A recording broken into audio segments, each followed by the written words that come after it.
Irene Delroy, clever girl operative, and Sergeant Fitzgerald of the Department of Justice are baffled by the trend of events in the airmail mystery. Sent to investigate a strange series of airmail robberies, Miss Delroy and Fitzgerald find themselves involved in a startling crime which has just resulted in a murder. Andy Andrews, pilot for Trans-American Airlines, is found dead at the controls of his plane with a bullet wound in his head. Later, the Trans-American radio operator, Roberts, is found in his room at the airport, apparently a victim of suicide. But Miss Delroy refuses the suicide theory. While investigating Roberts' death, Ernest Powers, general manager of the airline, reports someone snooping around in the radio transmitting room. Surprised by Miss Delroy and Jimmy Gifford, a reporter, the man in the radio room escapes by airplane, but is followed by Gifford in another ship. A new pilot, Lewis, has just disclosed an important bit of information for Miss Delroy as the two wait for news of Gifford's flight. Would you repeat that, please? Certainly. Andy Andrews is not dead. I'm the man you thought you found in that ship out in Devil's Canyon. But the sergeant knew Andrews. He identified him. The sergeant thought he knew Andrews. The man he knew as Andrews was the man you found dead in the canyon. But he is not the Andy Andrews who was transferred here from the Eastern Division of the line. I'm afraid I don't follow you, Mr. Lewis. That name will suffice until this business is cleared up. How much do you know about this business, Mr. Lewis? Plenty. But there are also a few things I don't know. I was hoping we could get together on the facts. Perhaps if I knew your story, it would be helpful to both of us. It'll be hard to follow, Miss Delroy. I believe I know more of this business than you seem to give me credit for. Very well. But for personal reasons, I'm going to ask you to keep my story and my presence here secret, at least for the time being. Very well. You can rely on my discretion. I am the same Andy Andrews that hung up the Los Angeles-New York record 2 years ago. I made quite a bit of money through promotion schemes following that flight. Then I got an offer from the Lufthansa Lines in Germany as a sort of advisory pilot. On completion of that contract, I returned to New York and applied for my old job with Trans-American. I found mostly a new crowd When was there. this, Mr. Lewis? 3 months ago. And the application? Was approved because of my past record. But I was transferred to the Western Division, which had been just opened recently. And you came out here immediately? Yes, I'm coming to that part of the story. I'm warning you, you'll find it hard to believe. It'll be no more difficult than several other features of this case. I was sent to Toledo to pick up a plane for use out here. I hopped by way of Chicago, St. Louis, Tulsa, Oklahoma City, and Albuquerque. I spent a night there, and the next morning I left for here. And for some reason you didn't show up here, is that right? Very right, Miss Delroy.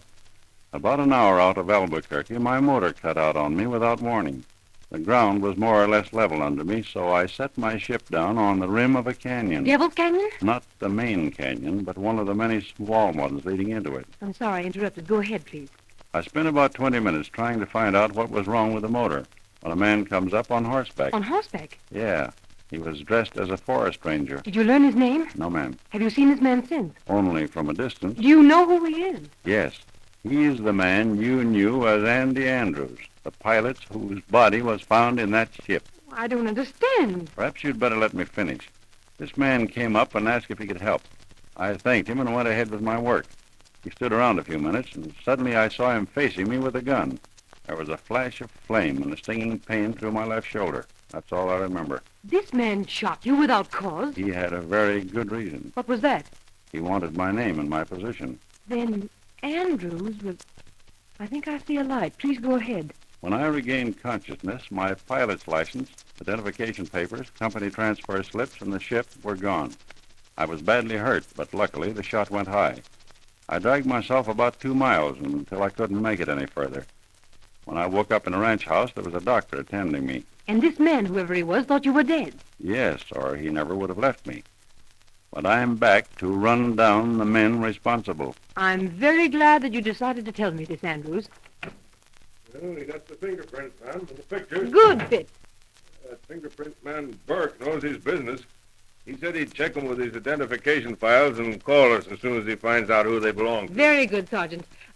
Fitz, Yes, ma'am. I want you to meet Andy Andrews. Oh, yeah. Huh? What's that, ma'am? This is Andy Andrews. Oh, what's the gag, Miss Delroy? You know Andrews is dead. That's what I thought, too, Sergeant. But it happens that we were both very wrong. Well, who was that guy then, ma'am? The one in the plane? If we knew the answer to that question, Sergeant, it would greatly assist us. Unfortunately, we don't know who he is. Of course, the Identifications Bureau may be able to help us. Yeah, but where does this guy fit into the picture? Mr. Andrews? Yes, ma'am. It's a long story, Fitz. But you'll probably be interested in knowing that Andrews was impersonated by someone who was connected in an important way with a mail robbery. Yeah? Yes, Fitz. And that is just one of the developments of the last 5 minutes. Well, how about Gifford, ma'am? You heard anything else? Nothing yet, Sergeant. I'd try again if I were you, Miss Delroy. You want me to call him on the radio again, ma'am? Yes, Fitz, by all means. How long has he been out? About 30 minutes, Sergeant. If he's still on his course, he'll just be nearing Devil's Canyon. Or the other switch, Sergeant. Yeah. Metropolitan to Gifford. Metro to Gifford. How's everything, Jimmy?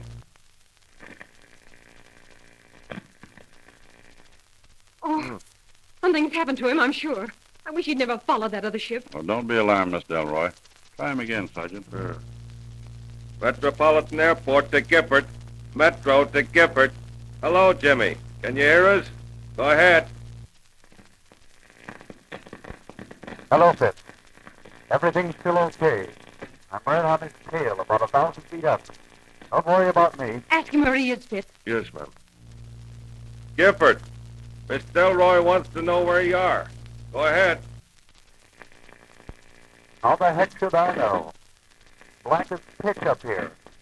I'm keeping my eye on his navigation light. I'll follow him as far as he wants to go. Get his compass reading. I'll tell you where he is. Gifford, what's your compass reading? We'll give you your location. Still 41, Fitz. He's heading right out over that canyon unless a headwind has held him back. I know those fast mails like a book. Fitz, you've got to stop him. Tell him I won't let him do this. Tell him to turn back. That other ship's leading him on. Yes, ma'am. Hey, Gifford, Miss Delroy says to turn back. You'd better take her advice, Gifford. That route is taking you right out over Devil's Canyon. Don't worry, Sergeant. What's happened? Quick, Fitz. What's happened, Gifford? What's up, Jimmy? This motor's cutting on and off. It seems... There it goes again. His gas tanks. He forgot to cut on his main tanks. He's run the emergency dry.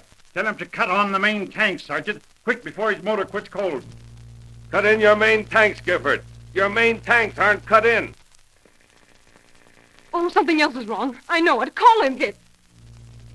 Jimmy, are you okay? Answer us. Hurry. Are you okay, Jimmy?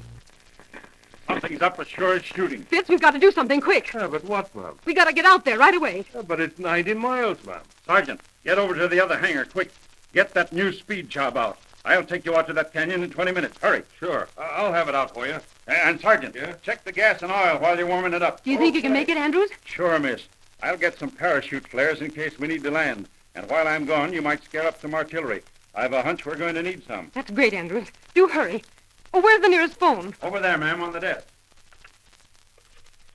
Oh, just a minute, Louis. Yeah? Hello. Is this the Forestry Service? Give me the station in Devil's Canyon. Say, Lewis, get a couple of air chutes, too. Okay. Hello. This is Irene Delroy, Department of Justice. Listen, Jimmy Gifford is in a plane somewhere up there in your vicinity. If you see any parachute flares, get over there as quickly as you can. We'll be right out. Ready, Miss Delroy? Just a second. I'm calling Chief Robertson. It'll just take a minute. Hello, Chief Robertson. This is Irene Delroy. Yes. Sergeant Fitzgerald and I are leaving for Devil's Canyon by air right now. What's that? Oh, yes, I know it's dangerous. Listen. I have all the information on the airmail case in the safety deposit box. Here's the number. 3443, Security Branch. That's it. If we're not back by noon tomorrow, I want you to arrest... his name is on the John Doe warrant. Good. Thank you, Chief. Sounds like you're expecting some trouble, Miss Delroy. Now, this business is all very uncertain. Are you ready? All set. This way. We'll take a shortcut through the shop. I hope the sergeant has the ship out. Just why are you so interested in this case, Andrews? I have a right to get revenge, haven't I? Here's the outside door. I see Fitz is on the job. The ship is over here. Hurry, Miss Delroy. Fitz is a very capable officer. A bit trying at times, but very reliable. He's evidently going with us. I see he has a helmet and goggles. Can you take him? I'd like to have him come along if possible. Sure, the ship's licensed for 4. It'll be easy. Nice work, Fitz. How's the gas and oil? Okay, I just finished checking them. Good. Climb in here and we're off. I'll give you a hand, Miss Delroy. All set? Get that belt for Miss Delroy, Fitz. All clear over there, Sergeant? All clear. Okay, here we go.